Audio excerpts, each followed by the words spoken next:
कुछ मैसेज आ रहा है कि छोटा है, अभी जस्ट मैं एडजस्ट कर रहा हूँ इसको।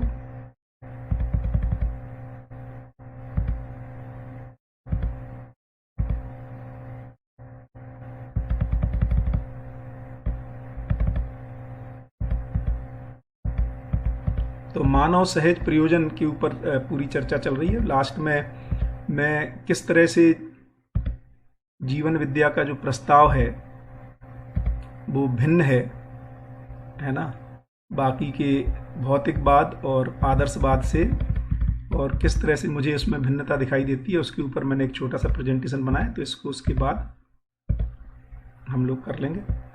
कल हम लोगों ने जो चर्चा की थी, है ना, उससे इसको आगे बढ़ाते हैं।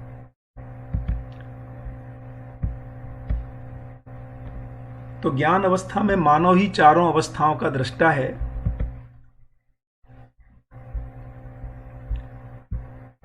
चैतन्य इकाई में अर्थात मानव में एक रूपता जागृति को पाने हेतु प्राप्त समझ ही संस्कार है। तो फाइनली संस्कार का मतलब क्या है कि जहां पर मानव में एक रूपता हो जाए, क्योंकि ये बहुत इंपॉर्टेंट है जब अपन ये कह रहे हैं कि सही में एक और गलती में अनेक हैं।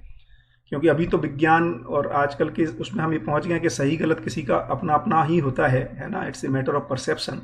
जबकि यहाँ कहा जा रहा है कि मैटर ऑफ परसेप्शन नहीं है, बल्कि जब सच्चाइयाँ समझ में आती हैं तो उनमें कोई विविधता नहीं रहती। और आज की इस मॉर्निंग सत्र में भी हम लोगों ने इस बात को साधन भाई ने बहुत ही अच्छे ढंग से रखा कि किस तरह से जब साक्षात्कार, है ना, वृत्ति का चित्त में प्रत्यावर्तन होता है, चित्त का बुद्धि और बुद्धि का आत्मा में, और तो जो सच्चाइयाँ, जो निरंतर वस्तुएं हैं, क्योंकि उनमें कोई विविधता नहीं है, तो इस तरह से ज्ञान अवस्था में मानव ही चारों अवस्थाओं का दृष्टा है। और चैतन्य इकाई में एक रूपता जागृति को पाने हेतु प्राप्त समझ, वहां से ही मानव में एक रूपता की शुरुआत होती है। यह समझ ही मानव के लिए समाधान समृद्धि पूर्वक जीने का कारण है। तो ये भी बहुत इंपॉर्टेंट है कि समाधान के बिना समृद्धि को नहीं पाया जा सकता, क्योंकि समाधान माने समझ में ही ये पता चलता है कि हमारी आवश्यकताएं हैं कितनी। जब आवश्यकताओं का निर्धारण होता है, उसी के बाद ये कहना बनता है कि अब मेरे पास अपनी आवश्यकताओं से अधिक करने का, उत्पादन करने का, या आवश्यकताओं से अधिक मेरे पास हो गई हैं वस्तुएं। इस वजह से समृद्धि समझ के बाद ही समझदार व्यक्ति ही समृद्ध होने के लिए सक्षम हो पाता है, और समझ के आधार पर व्यवहार कार्य होता है। इससे सिद्ध होता है कि चैतन्य इकाई आशा, विचार, इच्छा एवं वृतंबरा और अनुभव का रूप ही है। क्योंकि समझने की ताकत, है ना, आशा करने की ताकत, विचार करने की, इच्छा करने की, ये चैतन्य इकाई में होती है। उसी रूप की अभिव्यक्ति में जो सार्थकता है वह स्वयं में अनुभव मूलक आशाओं, विचारों, इच्छाओं और वितंबरा और अनुभव का बीज रूप और प्रमाण है। तो इसमें सार्थकता क्या है? अनुभव संपन्नता ही इसमें सार्थकता है। ये बहुत ही नीचे का सूत्र मुझे बहुत बढ़िया लगता है, बहुत ही इंपॉर्टेंट है। इसकी मैंने एक दो अलग ढंग से उदाहरण देकर के बताने की कोशिश की पहले। तो मानव तब तक जड़ पक्ष के अधिमूल्यन से मुक्त नहीं हो सकता जब तक अपने में निर्भ्रमता को संपन्न करने योग्य क्षमता, योग्यता और पात्रता को सिद्ध नहीं कर लेता। तो हम चाहें भी समझदारी से पहले या निर्भ्रमता से पहले कि हम जड़ पक्ष का अधिमूल्यन ना करें, अर्थात प्रिय हित लाभ का अधिमूल्यन ना करें, सुविधा संग्रह का अधिमूल्यन ना करें, भक्ति विरक्ति का अधिमूल्यन ना करें, है ना, ये संभव ही नहीं है ना। ये कब संभव होता है? जब मानव निर्भ्रमता को पाता है, ज्ञान संपन्न हो पाता है। इसलिए जब तक हम ज्ञान संपन्न नहीं हो पाते हैं तब तक गलतियां हो जाना ना चाहते हुए भी ये स्वाभाविक बात है। तो यह केवल जागृति से ही संभव है। ऐसी क्षमता, योग्यता और पात्रता सिद्ध होने तक जड़ पक्ष एवं इंद्रिय संवेदनाओं पर नियंत्रण व संतुलन पाना स्वभाव सिद्ध नहीं हुआ है।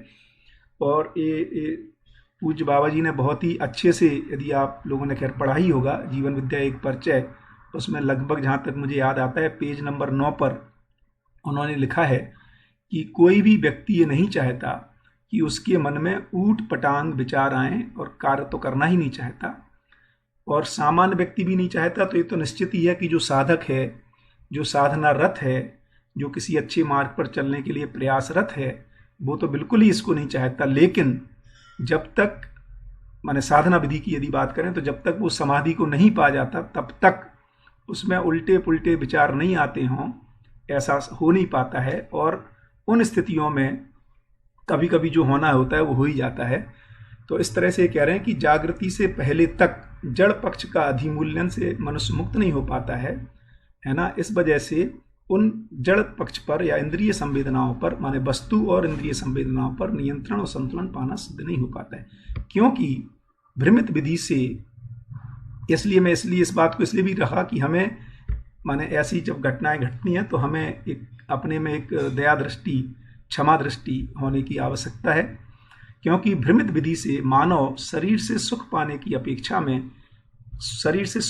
अपेक्षा में ही आशा विचार इच्छा को फैलाता है। ऐसे में भ्रमित कार्यकलाप करता है। जागृत विधि से स्पष्ट होता है कि मानव वंश और जाति एक ही है तथा वैचारिक वैविध्यता भ्रमवश है। ये बहुत इंपॉर्टेंट है कि जागृत विधि से स्पष्ट हो जाता है, अर्थात जागृति विधि में ही स्पष्ट होता है कि मानव वंश या मानव जाति सिर्फ एक मानव। अभी हमने जो अलग अलग जाति संप्रदाय मत बना रखे हैं, ऐसा नहीं है, मानव जाति एक ही है। क्या मतलब है मानव जाति का? कि हर मानव शरीर जागृति को प्रमाणित करने योग्य क्षमता से संपन्न है। इस अर्थ में कह रहे हैं कि मानव जाति एक ही है, क्योंकि जाति अभी ऐसे देखेंगे तो शरीर के रूप में विविधता है, लेकिन शरीर का प्रयोजन सिर्फ अपने में जागृति को समझना और जागृति को व्यक्त कर पाना, उस अर्थ में सारे शरीर एक जैसे हैं। इस तरह से मानव वंश या मानव जाति एक ही है तथा जो भी वैचारिक विविधता है, मतभेद है, ये भ्रमवश है, नासमझी बस है, अजागृति बस है। और जब सच्चाइयां समझ में आती हैं तो सारा भ्रम मुक्त हो जाता है। और भ्रम मुक्त स्थिति में, जैसे आगे भी था, कि हर दिव्य मानव में साम्यता पाई जाती है।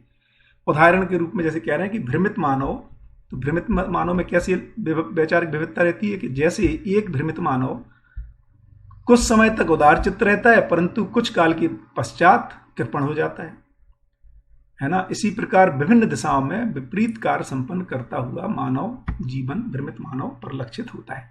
तो ये देखने को मिलता ही है कि जब हमारा मूड बहुत अच्छा होता है, जैसे मान लो किसी दिन बर्थडे है, कोई प्रमोशन हुआ है, तो उस दिन हम ऑटो वाले को या टैक्सी वाले को या टिप दे देते हैं, या घर में आते हैं और बच्चे से गिलास टूट जाए, कुछ गलती हो जाए, तो हम कहते हैं कोई बात नहीं, चलेगा, क्योंकि आज हमारा मूड अच्छा रहता है।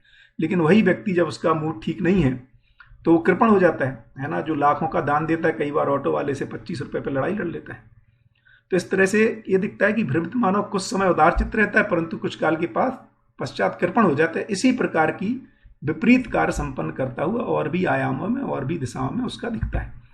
मानव का इन्हीं विपरीत क्रियाओं में ही अपनी मानसिकता का प्रदर्शन प्रतिदर्शन करना सिद्ध हुआ है। यही भ्रमित मानव का स्वरूप है। अच्छी बात इसमें भी ये है कि ये सारी घटनाएं उसके लिए पुनर्विचार का प्रेरक भी हैं। उसका भी ध्यान जाता है कि यार आज कैसे डांट दिया, है ना, आज क्या हो गया। तो जो विपरीत क्योंकि मानव दूसरे का दृष्टा नहीं है, मानव अपने भी कार्य व्यवहार और विचार का दृष्टा है। इस अर्थ में वो स्वयं के लिए भी ये सारी घटनाएं उसमें स्वयं पुनर्विचार का कारक या प्रेरक भी बनती हैं। दूसरी घटना, एक व्यक्ति अजागृत है अर्थात भ्रमित है, दूसरे जागृत व्यक्ति के संपर्क में आकर उसमें जागृति के लिए तृषा उत्पन्न हो जाती है और उसमें जागृति प्रारंभ भी हो जाती है यदि उस तरफ प्रयास करता है। तो इसको कह रहे हैं कि यह वातावरण के प्रेरणा बस पाई जाने वाली जागृति क्रम और जागृति की प्रक्रिया है। तो ऐसा होता ही रहता है। यही इसलिए एक सूत्र भी आया था कि मानव के लिए सबसे अधिक प्रभावशाली यदि कोई वातावरण है तो वो मानवीय वातावरण ही है। प्राकृतिक वातावरण तो शरीर को बनाए रखने के लिए चाहिए ही, है ना। तो मूल रूप में जागृति के लिए यदि कोई प्रेरणा का वातावरण है मानव के लिए तो वो मानवीय वातावरण है। जागृति की निरंतरता ही मानव परंपरा सहज महिमा है। जागृति क्रम में संस्कार के दो भेद हैं। आज सुबह भी साधन भाई ने इसको अपने प्रेजेंटेशन में रखा। क्या? सुसंस्कार और कुसंस्कार। तो क्या चीज है भाई सुसंस्कार? तो जागृति योग प्रवृत्तियां जो मानव द्वारा व्यवहृत हैं, ऐसी प्रवृत्तियां जो मानव व्यक्त करता है। किस तरह की? जागृति योग प्रवृत्तियां, अर्थात संबंधों में मूल्यों को पहचान पाता है और निर्वाह कर पाता है ना।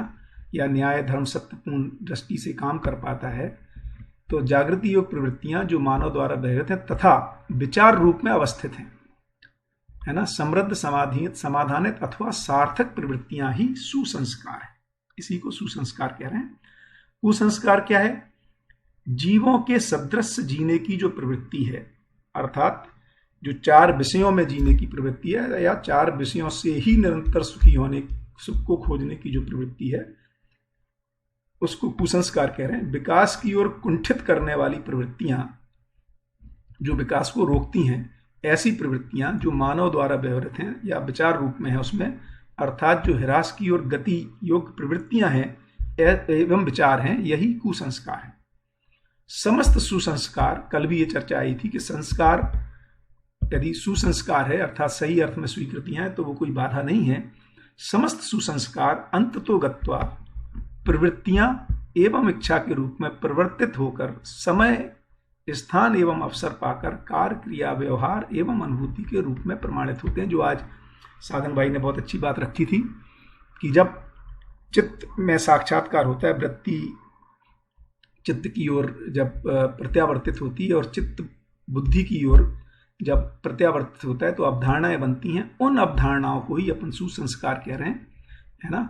और उससे जो संकल्प होता है कि अब ऐसा जीना है, उसके लिए इच्छा माने जो योजना बनाता है, चित्र निर्माण करता है ऐसा जीने के लिए मानवीयता ढंग से, और उसके लिए समय का, स्थान का, अवसर का निर्धारण करता है और विचार में विश्लेषण करता है, और उस विश्लेषण द्वारा जब कार्य क्रिया व्यवहार और अनुभूति के रूप में वो प्रमाणित होते हैं या वो सफल होते हैं, असफल होते हैं, तो पुनः विचार करना पड़ता है कि चूक कहाँ हो गई और इसको कैसे ठीक किया जाए।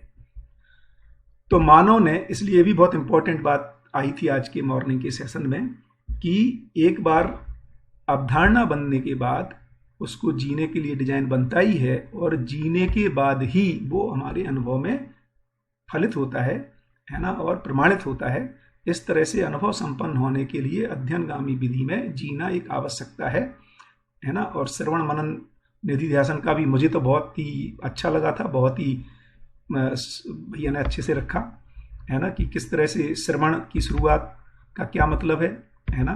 तो सुनने का मतलब सिर्फ, वैसे तो इंग्लिश में भी आजकल लोग करते हैं हियरिंग वर्सेस लिसनिंग, है ना। तो सुनना माने लिसनिंग है ना, कि सुने और उसका वो स्मरण में भी रहे। सुनने का मतलब केवल ऑडियो वीडियो सुनना नहीं है, पढ़ना भी फाइनली सुनना ही है। हमारे स्मरण में यदि कोई चीज़ आ जाती है स्मरण पूर्वक, और फिर जब मनन होता है जिसमें तर्क भी स्पष्ट हो जाए, तो ये जो आप लोग अधिकतर लोग परिचय से कर ही चुके हैं, तो हम अभी जो ये बेसिकली पठन कर रहे हैं, एक बार फिर से ठीक से सुनने का प्रयास कर रहे हैं और अपने में मनन भी कर रहे हैं, इनको तर्कों में बिठा भी रहे हैं। क्योंकि ये जो चर्चा है, ये जो प्रचलित अभी की चर्चा है या प्रचलित जो दर्शन है ना, उससे भिन्न है। प्रचलित जो मानव जिस ढंग से जी रहा है, तो इनको हमें नए तर्कों को अपने ढंग से लगाना पड़ता है। तो मनन का काम है तर्क तृप्ति या तर्क की संतुष्टि होना। तो मानव ने जड़ चेतन एवं व्यापक के संबंध में अपने महत्व को पहचानने का प्रयास किया है। तो क्या कर रहा है मानव? सारी सृष्टि को हर मानव दृष्टा आंशिक रूप में दृष्टा रहता ही है, और जड़ चेतन एवं व्यापक के रेफरेंस में, उसके संबंध में, उसके रिलेशंस में अपने महत्व को पहचानने का प्रयास करता ही है। व्यापक सत्ता अथवा ज्ञान की अनुभूति के बिना पूर्ण विवेक एवं विज्ञान का उदय नहीं होता, माने पूरी सच्चाइयां समझ में नहीं आती, है ना। पूर्ण विवेक एवं विज्ञान के अभाव में सामाजिकता के संरक्षण और संवर्धन संभव नहीं हो पाता है। समुचित विधि एवं व्यवस्था के अभाव में मानव द्वारा मानव का शोषण होता है, जो पोषण होना चाहिए। तो बेसिकली विवेक और विज्ञान के उदय के अभाव में और विधि और व्यवस्था के अभाव में मानव के द्वारा ही मानव का शोषण हो जाता है।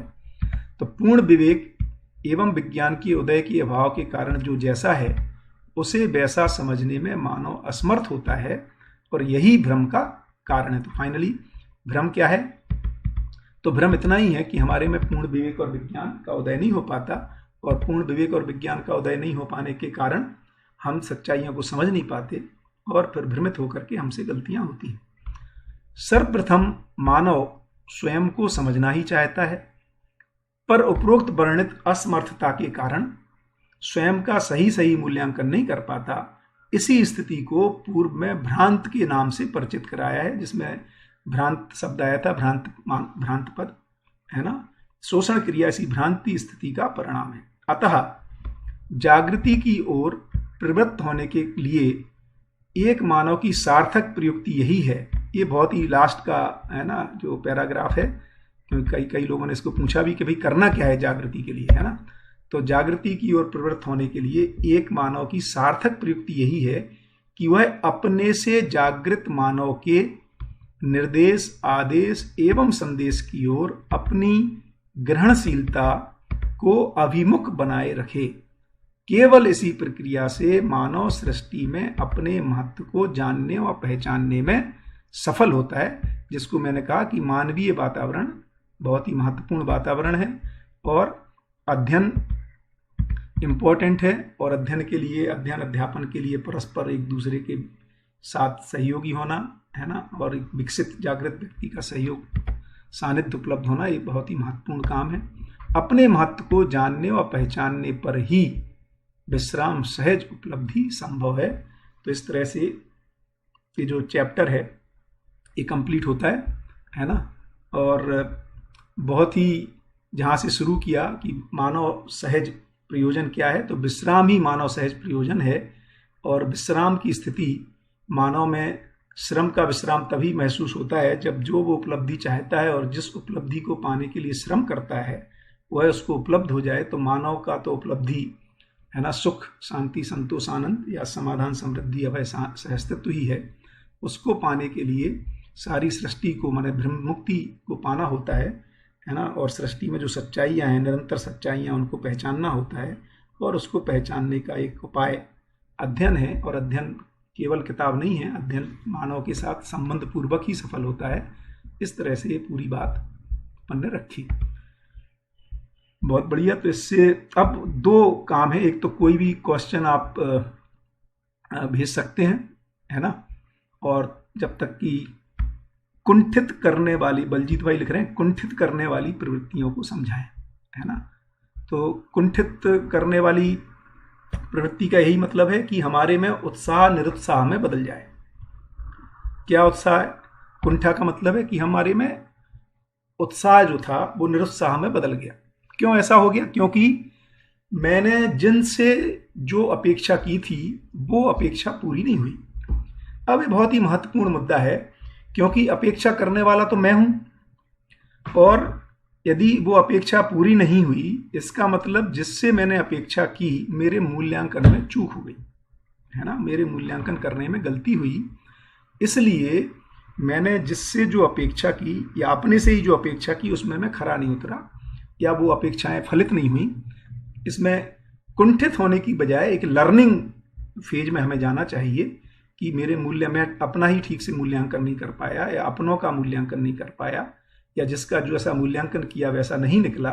एक बार फिर से पुनः प्रयास करने के लिए, क्योंकि ये जर्नी ही है, भ्रम से जागृति की ओर जर्नी है। और इसमें सबसे अच्छी बात है कि हमें अपने पर ही, है ना, बार बार सोचना पड़ता है, क्योंकि मेरा ही मूल्यांकन गलत निकल गया, अर्थात मेरे में मूल्यांकन करने की क्षमता ठीक नहीं है। पुनः अपनी योग्यता पात्रता को बढ़ाया जाए, है ना, जिससे कि अगली बार हम ठीक सटीक लोगों का मूल्यांकन कर सकें। बढ़िया। तो अब मुझे एक दूसरा, अभी और तो कोई क्वेश्चंस नहीं दिख रहे हैं, तो एक हम लोग एक दूसरा वो करते हैं। एक प्रेजेंटेशन है मेरे पास जो मैं आपको दिखाना चाहता हूं। किस तरह से मैं देखता हूं कि मध्यस्थ दर्शन जो है एक अपग्रेड है अर्लियर फिलॉसफीज का, है ना। माने जो पहले जो फिलॉसफीज आई हैं उनका किस तरह से मध्यस्थ दर्शन एक नई चीज़ों को कह रहा है पहले की तुलना में, उस पर एक, है ना। तो किस तरह से हायर वर्जन, जैसे सॉफ्टवेयर में अभी मैंने अपने लैपटॉप पर विंडोज़ 7 से विंडोज़ 10 इसको किया है ना। तो हायर वर्जन मैं ऐसा मानता हूँ कि मध्यस्थ दर्शन भी बेसिकली एक हायर वर्जन है ना, जो आदर्शवाद और भौतिकवाद के विकल्प के रूप में भी है। तो इसमें क्या ऐसी खूबियां हैं, क्या ऐसी बातें ये कह रहा है, क्या ऐसी चीज़ों को हम आइडेंटिफाई कर पाएँ, क्योंकि ये सवाल हमारा अपने से भी रहता है, अपने भी हमारे अपने हैं जिनको हम जब बताना चाहते हैं तो वो पूछते ही हैं कि भाई इसमें ऐसा क्या नई चीज़ है। तो मैं कुछ चीज़ें जो मुझे अच्छी लगी है ना उनको मैं हाईलाइट करना चाहता हूँ। एक तो आदर्शवाद में यदि अपन देखें तो आदर्शवाद बेसिकली एक सर्वशक्तिमान ईश्वर की बात कर रहा है ना। यहां पर ये कहा जा रहा है कि ईश्वर उस ढंग से सर्वशक्तिमान नहीं है, जैसा कि मैंने यहां नीचे कॉलम में लिखा है कि जो कर्ता दृष्टा और भोक्ता के रूप में ऐसा कोई सर्वशक्तिमान ईश्वर नहीं है।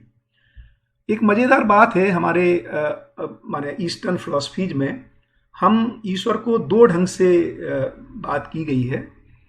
एक तो इस ढंग से बात की जा रही है ईश्वर की जिसको हम ये भी कहते हैं कि यार ईश्वर जो है वो कण कण में है ना, कण कण में ईश्वर है।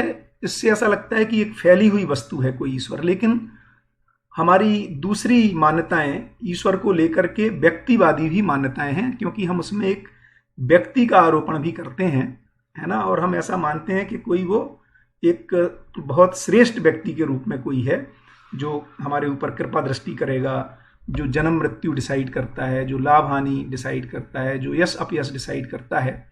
तो यहाँ ये कहा जा रहा है, ये इसमें अपग्रेड कर दिया गया इस वर्जन को कि ये जो कर्ता दृष्टा भोक्ता का जो पद है ये बेसिकली मानव और मानव जाति के संयुक्त स्वरूप में पाया जाता है। इससे क्या हो रहा है कि एक तो अपना रिस्पॉन्सिबिलिटी बढ़ गई, तो करने वाला ऐसी यदि इस अस्तित्व में कोई है ना, तो वो सिर्फ और सिर्फ मानव है ना। कर्ता का पद, दृष्टा का पद और भोगने, सुख और दुख को भोगने वाला भी। और एक बहुत अच्छी घटना है क्योंकि इस तरह से ये अपग्रेड हो गया कि पहले लगता था कि यदि कर्ता तो वो है और भोक्ता मैं हूं, अर्थात दुखी मैं होता हूं, है ना। ये तो डाइकोटोमी है, ऐसा तो नहीं होना चाहिए, है ना। जैसे आमिर खान ने भी अपनी इस मूवी में कहा फिर तो उसी पर केस करना पड़ेगा, है ना। तो अपग्रेड क्या हो गया और कि मानव ही कर्ता दृष्टा भोगता है। इससे अच्छी बात कई बार शिविरों में लोग बोलते हैं कि भैया आप तो हमारा ईश्वर ही छीन ले रहे हो, है ना। तो ऐसा नहीं है कि अपन ईश्वर को छीन नहीं ले रहे हैं, है ना, बल्कि ईश्वर अपग्रेड हो रहा है ना। कैसे अपग्रेड हो रहा है कि जो ईश्वर है ना, वो उस मानव में जो मानव का पद बड़ा हो गया, तो हमें जिम्मेदारी की बात आ गई। जिम्मेदारी आना जरूरी भी है क्योंकि जिम्मेदारी के आने से ही है ना हमारे में अपने प्रति, है ना, तो ईश्वर को ले विड्रॉ करने की बात नहीं हो रही है, बल्कि मानव ही ईश्वरीय स्वरूप में हो सकता है, जिसको दया कृपा करुणा की बात की या कर्ता दृष्टा भोक्ता की बात की, जन्म मृत्यु की बात की, लाभ हानि की बात की, यश अपयश, ये जो सारी बातें हैं ये मानव से जुड़ी हुई बातें हैं। और जो सर्वशक्तिमान ईश्वर की जो बात है यहां पर ये कहा जा रहा है कि इस तरह का उस ढंग से कोई शक्ति केंद्रित ईश्वर नहीं है जिसको मान करके हमने, जो राकेश गुप्ता जी ने पहले रखा था कि ऐसा मान करके हमने, है ना, राजा में उसी शक्ति को केंद्रित करने की बात की या फिर सभा में केंद्रित करने की बात की। जबकि ये कहा जा रहा है कि इस तरह का सर्वशक्तिमान नहीं है ईश्वर, बल्कि, है ना, वो तो व्यापक के रूप में है, पारदर्शी के रूप में है, पारगामी के रूप में है, ऊर्जा के रूप में है ना, चेतना के रूप में है, ज्ञान के रूप में है। तो इस तरह से जो सर्वव्यापक है ना, उसमें वो ऊर्जा के रूप में, ज्ञान के रूप में, पारगामी के रूप में, चेतना के रूप में पाया जा रहा है।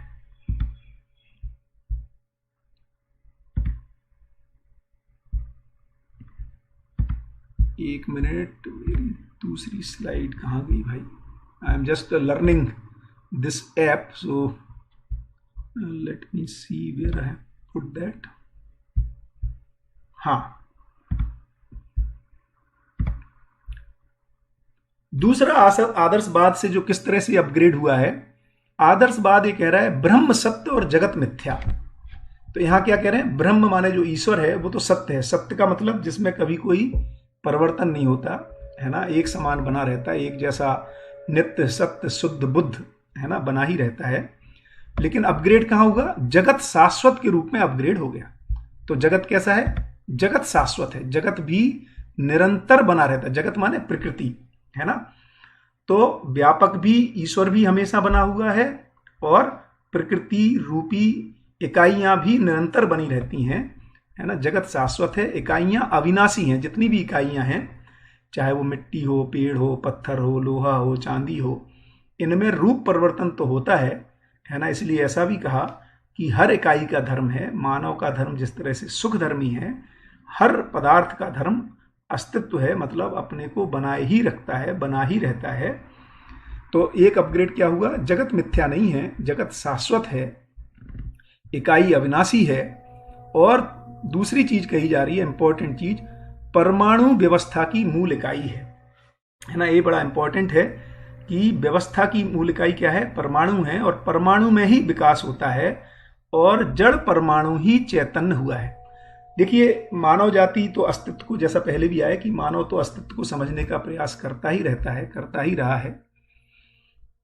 तो उस अस्तित्व को समझने में बेसिक सवाल आते हैं कि भाई मैं कहाँ से आया, है ना, ये सच्चाइयाँ क्या हैं, है ना।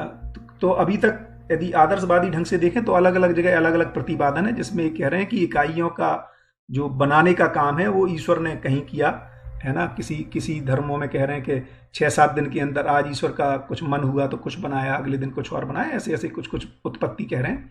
यहाँ पर कह रहे हैं कि ऐसे इकाई की कोई उत्पत्ति नहीं होती, क्योंकि इकाई तो रहती ही है। तो एज ए मिनिमम पदार्थ और ब्रह्म, है ना, ब्रह्म माने व्यापक और इकाई पदार्थ के रूप में एज ए मिनिमम हमेशा बनी ही रहती है। यदि इस धरती का हम विनाश भी कर देंगे तो विनाश का इतना ही मतलब होगा कि जो अभी मानव इस धरती पर दिखाई दे रहा है वो मानव खत्म हो सकता है, पशु पक्षी खत्म हो सकते हैं, प्राण अवस्था की जो पेड़ पौधे हैं वो खत्म हो सकते हैं, लेकिन पदार्थ को मिटाया नहीं जा सकता।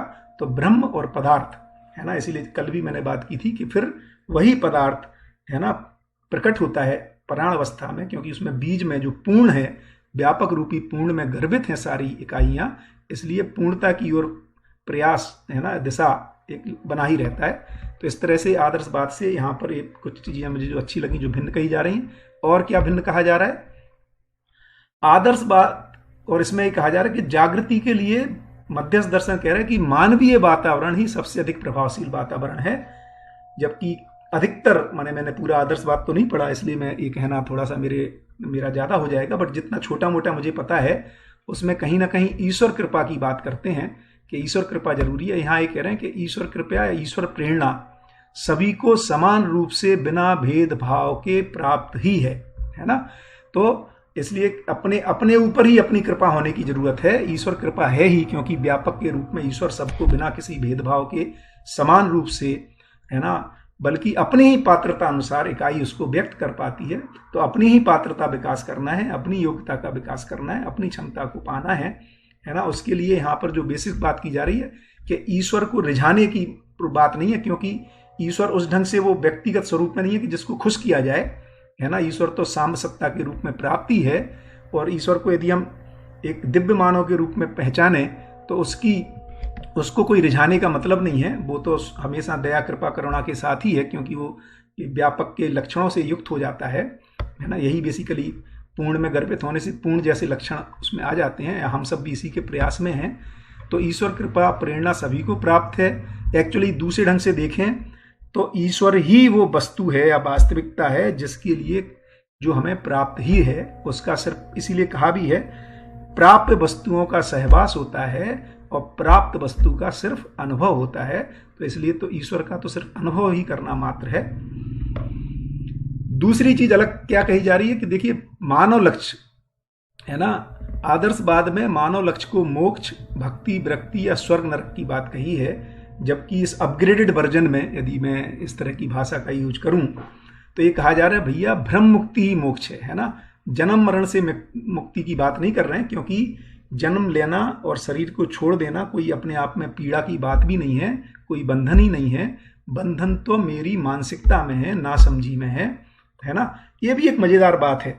हम लोग माने मरने के लिए शायद डिजाइन ही नहीं कर रहे हैं। मतलब हम ऐसा लगता है कि जैसे कभी मरना ही नहीं है। जितना हम लाइफ स्पैन बढ़ाते जा रहे हैं, है ना, 80 साल में भी हम लगता है हम आईसीयू में एडमिट हो जाएं और कोई तो बचा ले।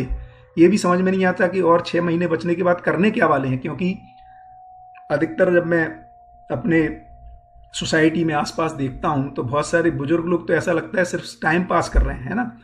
तो क्योंकि बाबा कह रहे हैं क्योंकि जीना नहीं आया इसलिए मरना नहीं आ रहा है ना। क्योंकि अभी भी मेरी शरीर से, जैसे किसी ने कल पूछा भी था कि मैं शरीर बार बार फिर क्यों लेता हूं, क्योंकि अभी मुझे लगता है शरीर से सुख भोगने के लिए, या शरीर से ही मेरे को सुख भोगना है, इंद्रियों से ही मुझे सुख भोगना है, ये लालसा, ये अभी हमारा एक निष्कर्ष ही नहीं आया कि जो इंद्रिय सुख है वो क्षणिक है, इसमें तो संभव ही नहीं है, इसलिए निरंतर सुख को मैं पा नहीं पाया।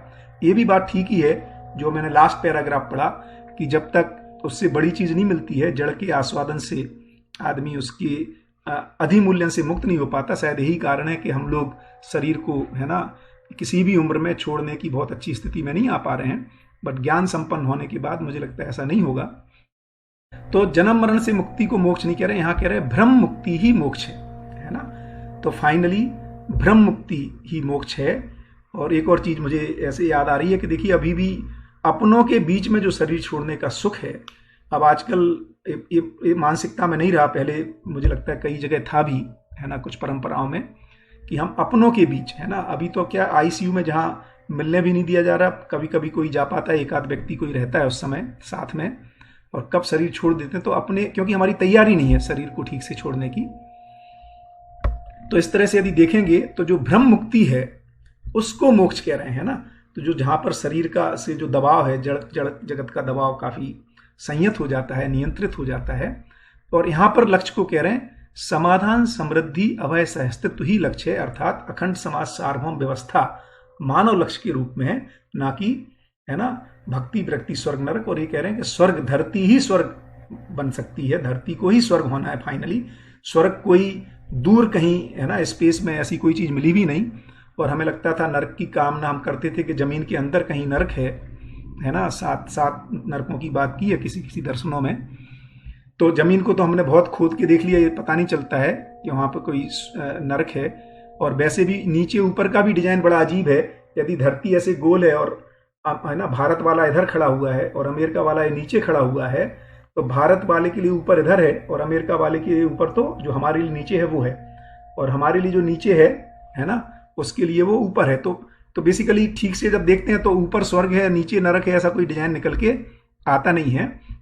तो स्वर्ग और नरक का तो इतना ही मतलब है कि हर व्यक्ति समाधानित हो जाए, हर परिवार समाधान और समृद्धि को प्रमाणित कर सके, है ना, और समाज में अभयता हो जाए, और हम प्रकृति के साथ भी, मानव के साथ भी पूरक होकर के सहस्त्र विधि से जी सकें।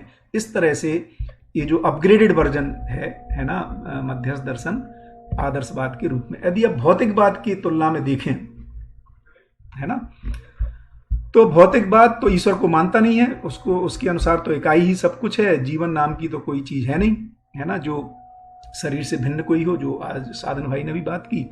और सारा का सारा जो विकास है वो बेसिकली एक्सीडेंटल है। क्या एक्सीडेंट हो गया? एक बिग बैंग हो गया भाई, बिग बैंग हो गया, उसके बाद से यूनिवर्स से एवर एक्सपेंडिंग, है ना। तो किसी ने सवाल पूछा कि भाई बिग बैंग होने के लिए ऊर्जा कहां से आई, या बिग बैंग तो था ही ना पहले, माने वो तो मटेरियल तो होना चाहिए। तो फिर आदर्शवाद कहता है भैया ये सवाल गलत कर रहे हैं आप, क्योंकि बिग बैंग से समय की शुरुआत है, उससे पहले के बारे में आप सवाल नहीं पूछ सकते। तो बिल्कुल वैसी ही स्थितियां हैं कि ईश्वर के बारे में और आप सवाल नहीं पूछ सकते। इसीलिए कुछ जो पॉपुलर साइंस को जो लिखते हैं लोग, है ना, फिक्शन के रूप में, फ्रिजॉफ कापरा और बहुत सारे लोग, वो ऐसा कहते हुए पाए जाते हैं कि, है ना, जो भौतिकवाद है या साइंटिस्ट भी फाइनली वही बात कह रहा है जो आदर्शवाद या के लोग कह रहे हैं, बट ऐसा है नहीं। उनमें जमीन आसमान का अंतर है। उसकी जब डिटेल को देखते हैं, हम मोटा मोटा देखते हैं कि बेसिकली ये भी कंफ्यूजन है कि उत्पत्ति कैसे हुई, और भौतिकवादी और आदर्शवादी दोनों ही उत्पत्ति का ठीक ठीक उत्तर नहीं दे पा रहे हैं। तो कंफ्यूजन में समानता कोई समानता नहीं कहलाती है, स्पष्टता में समानता को समानता कहा जाता है। इसलिए दोनों एक ही जगह पहुंच गए ऐसा नहीं है। दोनों जब सच्चाइयों या एक ही जगह एक ही जैसी बात बोलते हैं, उसको एक जैसा एक जगह पहुंचना कहते हैं। तो इस तरह से भौतिकवाद के अनुसार तो कोई पर्पज नहीं है, कोई डायरेक्शन नहीं है, राइट और रॉन्ग कुछ होता नहीं है ना, सब मैटर ऑफ परसेप्शन है। इस पर अपन अच्छी चर्चा कर ही चुके हैं। तो भौतिकवाद के अनुसार तो लक्ष्य क्या है फिर मानव का, कि भैया इंद्रियों में ही सारा सुख है, खाओ पियो और ऐश करो, eat drink and B Mary, है ना, और सारा सुविधा संग्रह भोग बहुभोग अतिभोग, है ना, और इस पर हमें स्वतंत्रता होनी चाहिए। तो मैं क्या खाऊंगा क्या पीऊंगा ऐसा इस पर कोई रोक टोक ना लगाए। लेकिन अब जिस तरह की कोरोना या इस तरह की जो घटनाएं घट रही हैं पिछले दशकों में जो अपन ने चर्चा की थी, तो अब ऐसा दिखाई दे रहा है कि मैं क्या खाऊंगा नहीं खाऊंगा ये इतना भी अपनी ही चॉइस का मामला नहीं है ये, है ना। इसको भी समझना पड़ेगा, है ना। कुछ एक लिमिट है जिसको पहचानना पड़ेगा मानव को। तो इस तरह से मुझे लगता है ये अपग्रेडेड वर्जन है ना। मध्यस्थ दर्शन एक नई बात कह रहा है ना, और एक बहुत सुंदर बात कह रहा है, और हर चीज की बहुत तार्किक उत्तरों की बात कर रहा है, और इन चीजों को अच्छे से समझा जा सकता है। तो मुझे लगता है मेरी तरफ से, है ना, और अपन चर्चा कर ही सकते हैं, है ना। तो मैं एक बार ये देख लेना चाहता हूँ कि यदि कोई क्वेरीज हैं, है ना, तो उसको एक बार देख लें। बढ़िया। तो एक बार ऊपर से देख लेता हूँ कोई। अब अपन 15-20 मिनट है अपने पास, और बहुत ही अच्छी बात है ना। This software should be followed if we are doing Pathan. It is easy and helpful for listening, reading and follow presentation. Yes, Ravish भाई धन्यवाद। हम लोग अब कोशिश कर रहे हैं सब लोग ऐसा कर पाए। श्रम का क्षोभ यानी क्या? तो श्रम का क्षोभ का मतलब है कि उस श्रम से जो मैं उपलब्धि पाना चाहता था वो उपलब्धि नहीं हुई, इसी को श्रम का क्षोभ कह रहे हैं, है ना। कि मेरा श्रम व्यर्थ चला गया, है ना। जैसे हम कोई पार्टी करते हैं ना, और या बच्चे को बड़ा करते हैं और बच्चा कृतज्ञ हो जाता है, वो कहता है आपने पिताजी मेरे लिए किया ही क्या। तो उस दिन माता पिता को लगता है कि उनकी सारी मेहनत विफल हो गई, है ना। इसको कह रहे हैं कि मेरा श्रम जो है व्यर्थ चला गया, इसका नाम है श्रम का क्षोभ हो गया। और वहीं यदि हमारे बच्चे संस्कारित हो जाते हैं, है ना, समाधान समृद्धि को प्रमाणित कर पाते हैं, समाज के लिए उपयोगी हो पाते हैं, तो माता पिता को लगता है कि उनका किया गया श्रम सार्थक हो गया, है ना। या समाज को भी, यदि समाज अच्छे नागरिकों को, है ना, बनाने में, वातावरण का निर्माण करने में सहयोगी हो पाता है, तो समाज को लगता है समाज सफल हो गया। आज बहुत सारे मैं कई लोगों से मेरा मिलना होता है समाज के इन चीज़ों के दौरान, तो ये पता चलता है उनसे बातचीत के दौरान भी कि बहुत सारे समाज में बहुत अच्छा किए हुए काम किए हुए लोग अपने आप को ऐसा मानते हैं कि वो व्यर्थ हो गया, क्योंकि जिस दिशा में समाज जा रहा है और जिसके लिए उन्होंने मेहनत की थी, ऐसा लगता है उनकी मेहनत रंग नहीं ला पाई, है ना। तो एक बार इस ढंग से देखेंगे तो श्रम का क्षोभ का ये मतलब है। अपने से, रवीश भाई लिख रहे हैं, अपने से जागृत मानव वाली बात को स्पष्ट करें। हाँ देखिए, जागृत, अपने से अधिक जागृत मानव, स्थितियां तो दो ही हैं भैया, है ना। या तो अमानव है या मानव है, आपसे पहले भी अपनी चर्चा हुई थी, है ना। तो नेक्स्ट पद तो मानव पद ही है, उसके पहले तो भैया पद नहीं है, उसके पहले हम सब अध्ययनरत हैं, है ना। इतना ही बनेगा कहते हुए इसमें लास्ट पैरा, इसको फिर से पढ़ लेंगे। संस्कार तो सुसंस्कार ही होता है, कुसंस्कार के बदले अमानवीय प्रवृत्ति शब्द उचित होता है। बिल्कुल ठीक है, मैं आपसे सहमत हूँ। बिहारी भाई से, नवलानी जी से। बाबू सिंह नायक कह रहे हैं दृष्टा पद एवं साक्षी होना में क्या अंतर है? बिल्कुल, मतलब जैसे मैंने कल भी कहा था कि आकाश और व्यापक में या शून्य क्या एक ही बात है। यदि हम उसी को कह रहे हैं तो शब्द हम बिल्कुल कुछ भी यूज कर सकते हैं, लेकिन परंपरा में साक्षी शब्द को अलग ढंग से भी कहा गया है। ऐसा कहा गया है कि एक तरह से वो हर चीज को देख रहा है, ना उसको बुरे से मतलब है, ना राग है, ना द्वेष है ना। उस ढंग की बात कम से कम मध्यस्थ दर्शन नहीं कह रहा है, यदि साक्षी भाव से ऐसा मतलब है। लेकिन साक्षी भाव का मतलब है कि वो दया कृपा करुणा से ही चालित है ना। वो समाज में व्यवस्था को स्थापित करने के लिए प्रयासरत है। और साक्षी शब्द से यदि ये माना जा रहा है ना, तो या वो जो व्यक्ति ज्ञान संपन्न है, एक दूसरे से जो कहा जा रहा है, माना एक दूसरे के अविकसित के विकास में सहायक है, यदि आपका यही मतलब है तो दृष्टा पद और साक्षी होना एक ही बात है। तो हम वस्तु को समझ लें। शब्द, कई बार हम शब्द पर, है ना, आपस में ज्यादा चर्चा हो जाती कि आपका भी ये शब्द से क्या अर्थ है। अर्थ से भी आगे जाएं, यदि वो वस्तु एक ही कही जा रही है तो मैं आपसे सहमत हूं। भैया ये सुख, तृप्ति और विश्राम में क्या अंतर है? तीनों एक ही चीज को इंगित कर रहे हैं, है ना। सुख का मतलब है निरंतरता से, है ना, और तृप्ति का मतलब भी निरंतरता ही है, और श्रम का, विश्राम का भी मतलब यही है। मानव गलती करने का अधिकार लेकर और सही करने का अवसर और साधन लेकर जन्म लेता है। कैसे? बहुत बढ़िया। तो क्या कह रहे हैं, क्योंकि हर भ्रमित माने मानव में गलती करने का अधिकार है, माने कल्पनाशीलता। हर मानव के पास दो ही बेसिक चीजें हैं, कल्पनाशीलता और कर्म स्वतंत्रता। तो मानव जब तक उसकी कल्पनाशीलता सच्चाई के साथ तदाकार नहीं हो जाती है, तब तक वो जो सही नहीं है उसको सही मान लेता है, और अपना जो कार्य व्यवहार करता है उसमें गलती हो जाती है। तो अधिकार क्या है? क्योंकि मानव, भ्रमित मानव भी पदार्थ अवस्था, प्राण अवस्था और जीव अवस्था से विकसित है ही, इसलिए उनका पोषण ना करने की बजाय शोषण कर लेता है। इस अर्थ में यदि देखेंगे तो जो मानव है उसको गलती करने का अधिकार रहता है। एक मानव दूसरे मानव का शोषण कर ही लेता है ना, भ्रमवश। जैसे हम भी अपने बच्चे को, है ना, जिस तरह से लालन पालन करना चाहते हैं और जैसा हम चाहते हैं वैसा नहीं हो रहा है, तो ऐसा नहीं कि मेरी चाहत थी, लेकिन ये मेरे से हो जा रहा है। तो इस तरह से मेरे पास गलती करने का अधिकार है, लेकिन साथ ही अच्छी बात है कि सही करने का अवसर भी है। जैसा कि लास्ट में उदाहरण दिया गया था कि एक व्यक्ति, अजागृत व्यक्ति जागृत व्यक्ति के संपर्क में आता है, संबंध में आता है और प्रेरणा पाकर के सही की ओर गतिशील हो जाता है। तो हमारे में सही करने का अवसर भी बना ही हुआ है, और साधन के रूप में हमारे पास तन, मन और धन है ना। प्रधान रूप में तो मन माने मन, वृत्ति, चित्त, बुद्धि रूपी साधन, टूल्स या अक्षय बल, अक्षय शक्तियां, है ना, और दूसरा शरीर रूपी साधन को लेकर के, और शरीर और मन के योग में फिर मैं और बहुत सारा वस्तुओं में कला मूल और उपयोगिता मूल स्थापित करता हूं, है ना, जिसको फिर साधन कह रहे हैं। तो इस तरह से तीनों साधन है, तन, मन और धन।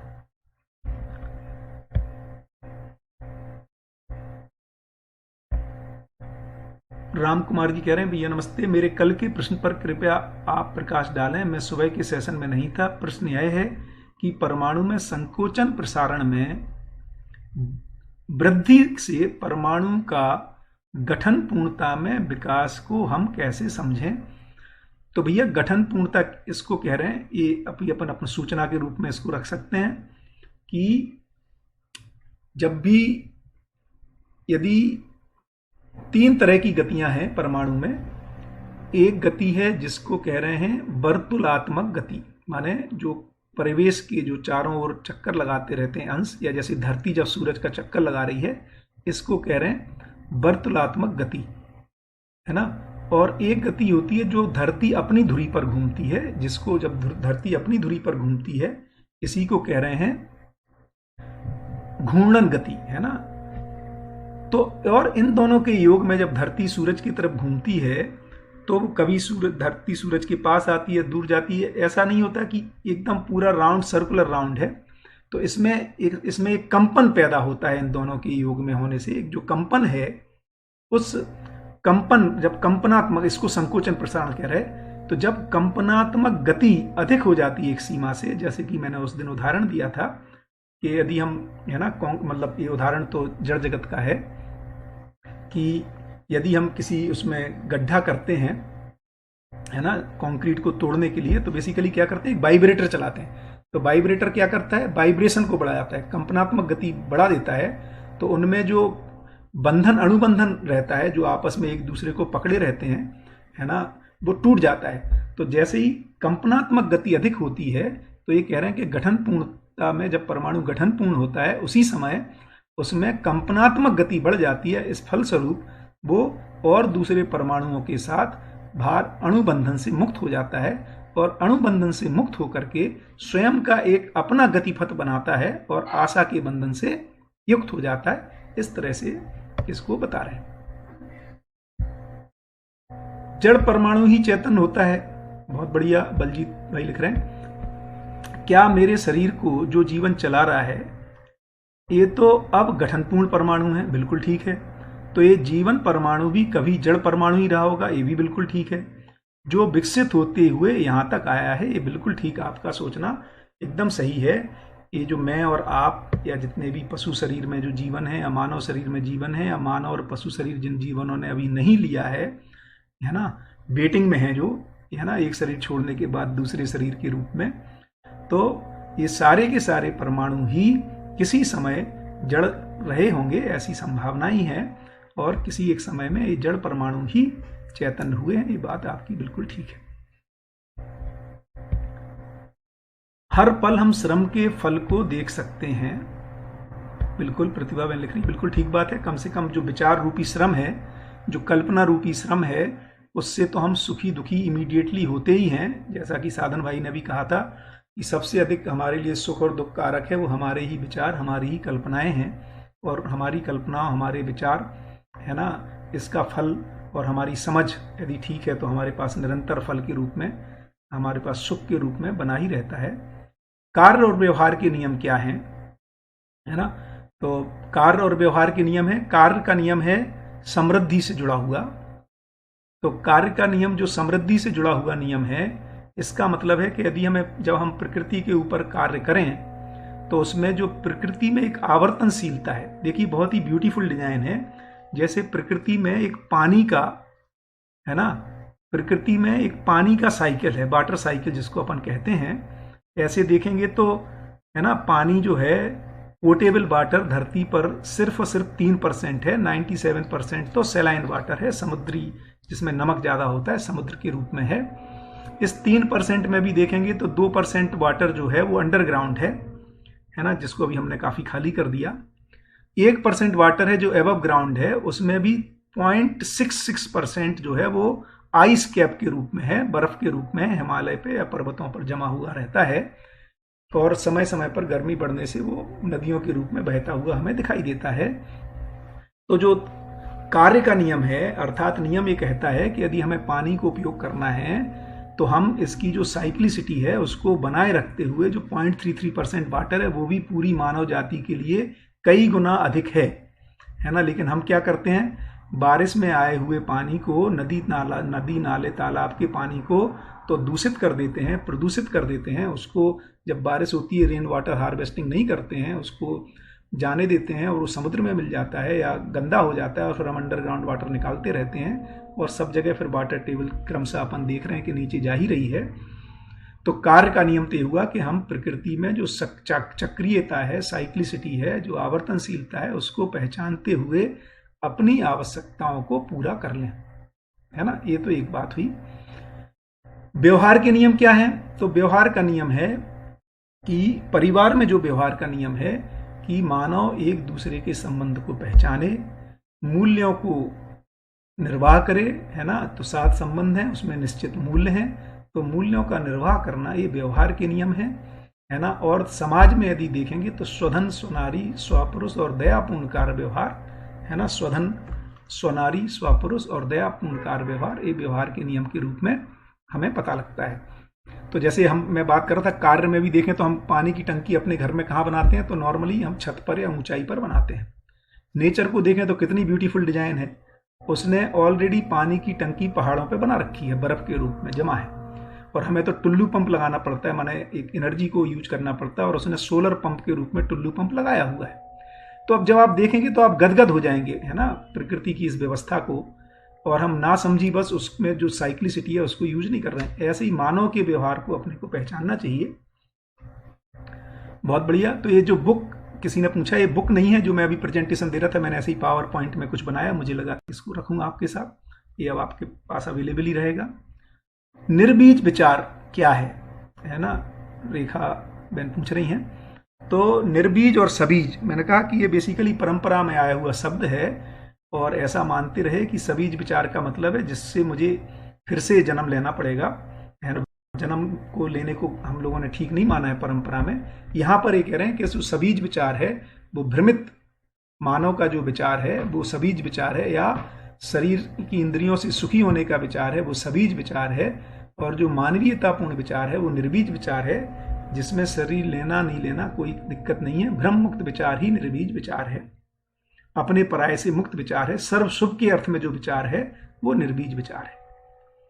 आपने परसों कहा था, विपिन भाई लिख रहे हैं कि मानव का शरीर पशु के शरीर से आया, कृपया समझाइए। बढ़िया, ये तो थोड़ा समय लगेगा बट ठीक है, इसको 2 मिनट में छोटा सा करने की कोशिश करते हैं। देखिए, कल्पना कीजिए, देखिए मजेदार बात है, मानव ही उन सारी चीजों को समझ लेता जिस समय मानव था ही नहीं इस धरती पर। कितना ब्यूटीफुल डिजाइन है आदमी के, क्योंकि मानव में वो तर्क शक्ति है। हम और आप यहाँ पर नहीं हैं, फिर भी हम कहते हैं एक समय इस धरती पर डायनासोर रहे होंगे, है ना। कैसे कह रहे हैं?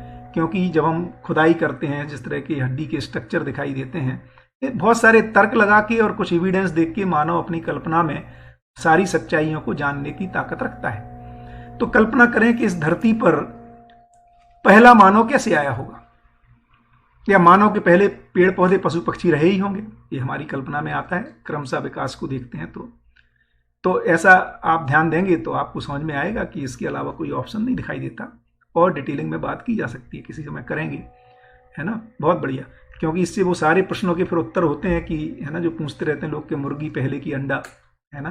तो ये इसको यदि आप अपनी कल्पना को इसमें लगाएंगे, जो आज साधन भाई कह रहे थे, सच्चाइयों को लगाने के लिए किस तरह से विकास क्रम हुआ होगा, विकास हुआ होगा, मानव जाति कैसे पदार्थ अवस्था से धरती कैसे, है ना, मिलियंस ईयर्स में यहाँ तक पहुंची है, तो ये आपकी कल्पना में ये सजीव हो जाएगा, है ना, तर्क में स्पष्ट हो जाएगा, है ना। और उससे क्या होगा, क्यों समझना चाहते हैं, इससे जीने में मदद मिलती है। क्या ब्यूटीफुल बात है, क्योंकि सारा अध्ययन मानव अपने महत्व को जानने के लिए कर रहा है, और इस अपने जो उसकी चिरवांछा है, जो वो चाहता है, इससे वो चाहता है कि हारमोनी में जी सके, परस्परता में। तो इसलिए हम सारा अध्ययन कर रहे हैं। इसीलिए भौतिकवाद भी ये अस्तित्व कहाँ से उदय हुआ, चाहे वो उसको बिग बैंग नाम दें, है ना, चाहे हम आदर्शवाद में कहें कि किसी ने इसको किसी दिन निर्माण कर दिया, बट ये मानव में सहज प्रश्न खड़ा होता है कि यार ये सारा ताम झाम इतना सब दिखाई देता है, इसकी उत्पत्ति कैसे हुई, इस उत्पत्ति क्रम में मैं कहाँ से आ गया, है ना, मैं आ गया तो अब मेरा लक्ष्य क्या है। ये सारे सवाल की यदि हम सिंसियरली हमारे में खड़े होते हैं, इनके उत्तर पाए जा सकते हैं।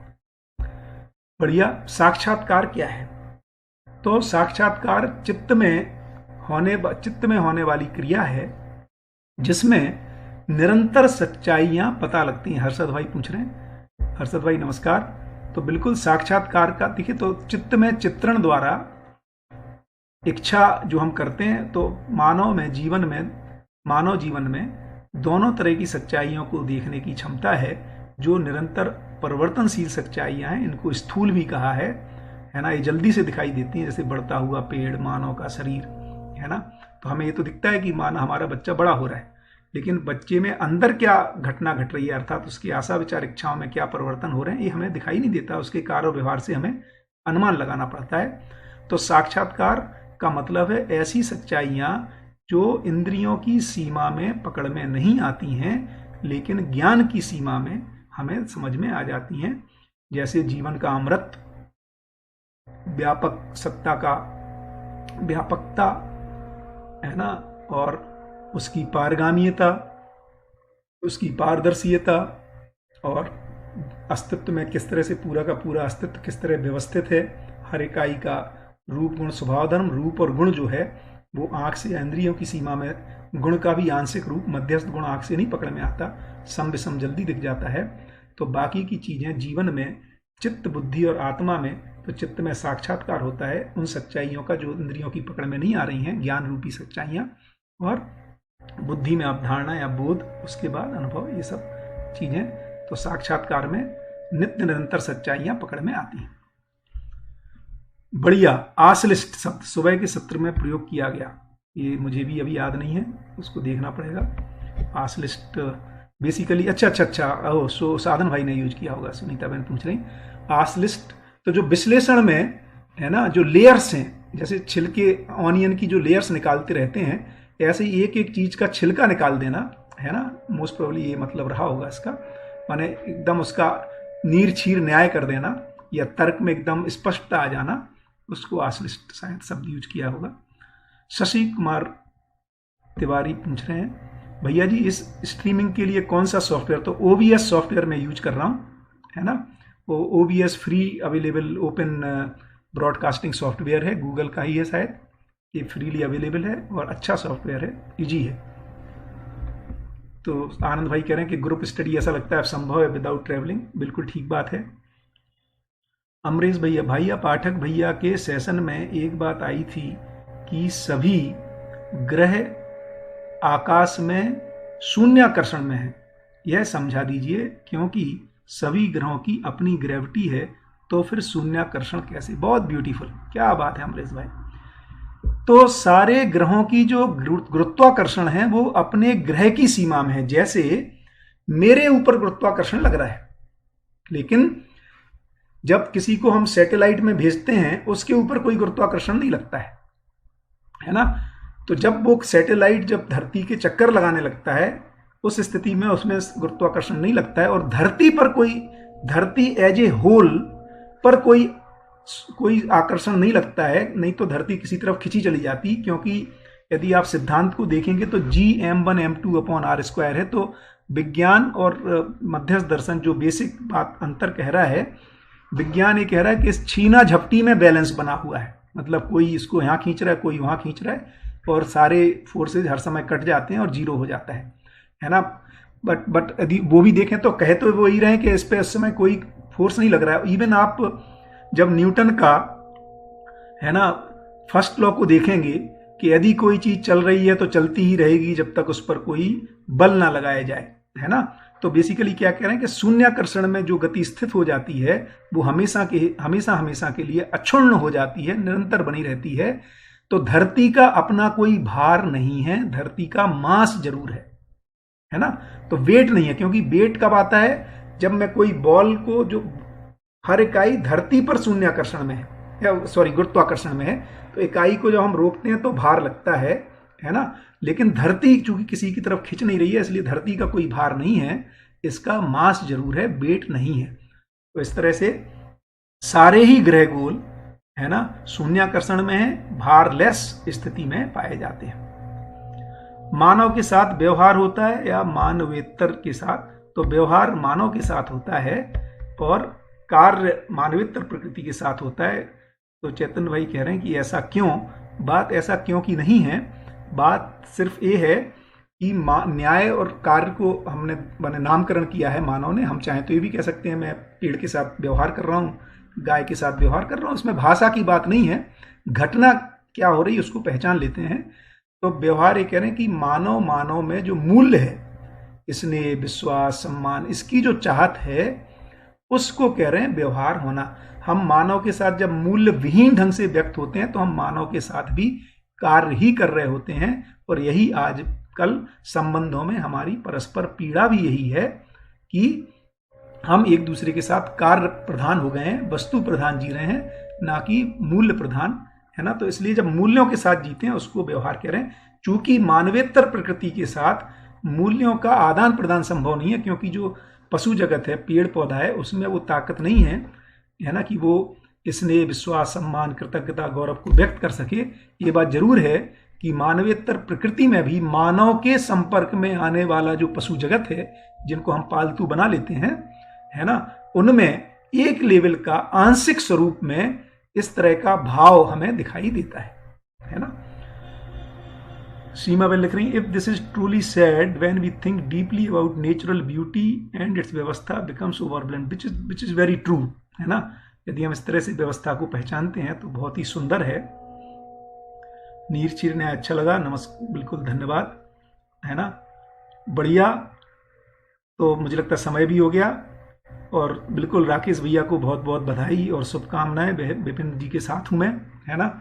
और कल के सेशन के बारे में बता दूं इससे पहले कि हम है ना बाहर आए, कि कल का सेशन सुरेंद्र पाल भैया का है। सुरेंद्र पाल भैया की अब प्रस्तुति बहुत ही गजब की है, और मैं और सुरेंद्र पाल भाई बाय द वे हम लोग कॉलेज मेट भी हैं, हॉस्टल मेट भी हैं, है ना। सुरेंद्र भाई भी IIT दिल्ली के पास आउट हैं और 87 बैच के। ये बात अलग है कि हम लोग, मैं और बाय द वे राकेश भाई भी, है ना, इसलिए मैं कई बार उनको RG के नाम से बोलता हूँ, क्योंकि हम लोग एक ही फ्लोर पर एक ही हॉस्टल के में रहे साथ साथ। और राकेश के नाम से तो नहीं, बट RG के नाम से मैं बुलाता था, हम लोग मतलब जो निक नेम कर लेते हैं एक दूसरे का। तो ऐसे ही जो सुरेंद्र पाल भाई हैं वो भी कुमाऊं, बाय द वे हम लोग सब कुमाऊं हॉस्टल से हैं एक इत्तेफाक है।